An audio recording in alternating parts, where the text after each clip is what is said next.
So let me just start with the kind of the obvious question. What tripped your interest in neuroscience and going down this path that you've gone down? Yeah, yeah.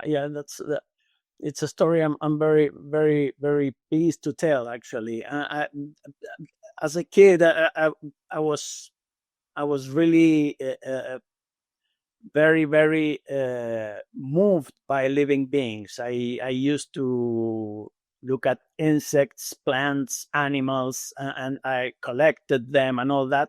And at some point, I decided I want to be a biologist. And of course, my parents were very hesitant about this because they thought I should go to medical school instead. But at the end, I won the battle, and I ended up studying biology. When studying biology, I, I I realized that there was this organ, which is the brain, which is the most complex object that we can find probably in this universe as far as we know.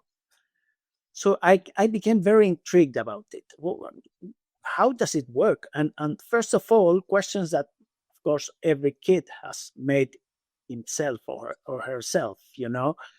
Why am I my consciousness? How my consciousness is bound to this body? Why?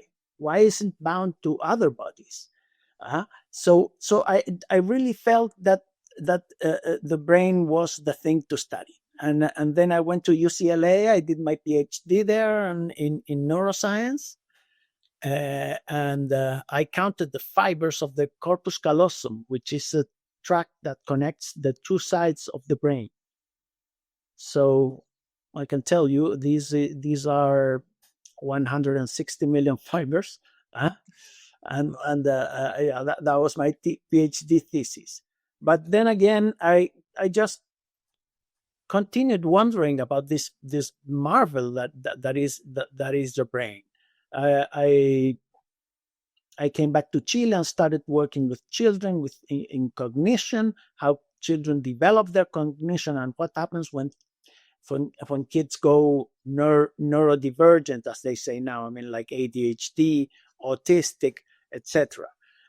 But still, in the back of my mind, there was always these like deep questions about ourselves, about nature, about how does consciousness arise in the natural world and all that. And I think these questions are those that moved me to write these two books, A Brain for Speech and The History of Bodies.